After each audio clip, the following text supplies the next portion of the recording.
तुला समजलंय ना तुला काय करायचं? मी सांगते तेवढंच करायचं आणि डोंट वरी. तुझं लास्ट टाइम असणार आहे, लास्ट काम असणार आहे. याच्या पुढे तुला हा लुक करायची काही गरज नाही. अरे हो अनिका, पण ह्या आधीची कामं थोडी सोपी होती, पण हे जरा अवघड आहे. यात काय अवघड आहे? तुला ऑलरेडी माझ्या रूममध्ये लपून बसायचं आहे. नाईट टाइम झाला की हॅव टू कम आउट आणि माझ्यावर अटॅक करायचा. त्याच्या आधी पण तू असे कामं केलेले आहे, लक्षात आहे ना तुला? जसं की फॉर एक्झाम्पल मॉमच्या गळ्यातनं तो हार चोरणं किंवा मग कॉलेजमध्ये तू डोनेशन बॉक्स चोरणं केलंय, आठवतंय ना?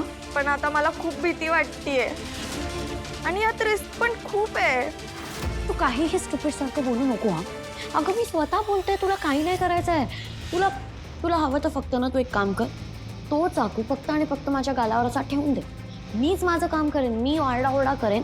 ग्रॅनी आजी मॉम येतील आणि ग्रॅनी आजीशी बुलेट चालते. Game over. आणि मला याचंच तर टेन्शन आहे ना, मला हे नाही करायचंय. अगं ग्रॅनी आजी जी तुझ्यावर बुलेट चालवणार आहे ती फेक असणार आहे, तुला रिअलमध्ये लागणार नाही. आरडाओरडा झाल्यावर कमळी तिथे येणार आहे. मी कमळीवर रिअल बुलेट चालवेल, ती कमळीचा गेम ओव्हर करायचा आहे. पंड्या, अरे कमळीकडे काय महत्वाचं काम होतं? अगं मागच्या आठवड्यात जो काय प्रकार घडला की नाही तो माझ्या कानावर आला. त्या पोरानं तुला किती त्रास दिला, परत तुला कॉलेजमधनं आणि हॉस्टेलमधनं बाहेर काढलं, परत तुझ्यावर चोरीचा आळ पण घेतला. तो सगळा विषय मला कळाला. म्हणजे हे सगळं कमळीने केलं नाहीये हे सगळ्यांनाच माहिती आहे.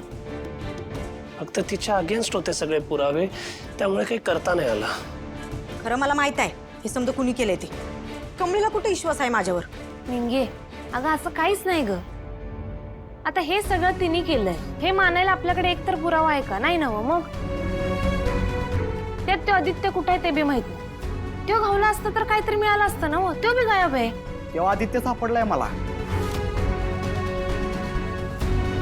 पंड्या तू काय बोलतोस कळतं ना तुला? अहो ऋषी भाऊ, खरं बोलालोय मी. ज्याने एवढा सगळा प्रकार केलाय की नाही त्यानं लय डोसकं खर्च केलंय. तेव्हा आदित्य कुणाला सापडू नये म्हणून त्याला एका सेपरेट जागी ठेवलाय आणि त्याचा चेहरा कोणाला दिसू नये म्हणून ती पोरगं खोलीच्या बाहेर पडायला पण तयार नाही. माझं नशीब म्हणून मला तो सापडला. काय झालं, माझा एक मित्र डिलिव्हरी बॉयचं काम करतोय. आता कॉलेज सुटल्यावर काहीतरी जोड काम असावं म्हणून मी पण काम करतोय होती. आज एका ठिकाणी मी फूड डिलिव्हरी करायला गेलतो.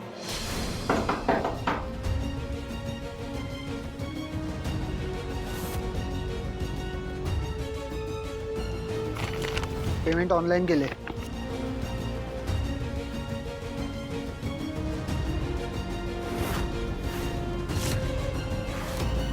म्हणजे तो तिकडे लपून बसलाय वय. चला की मग, आता सोडायचंच नाही त्याला. बंडे तो कुठे राहतोय? कुठे आहे त्याची खोली? जरा लांब आहे पण मला रस्ता पाठ आहे, मी दाखवतो.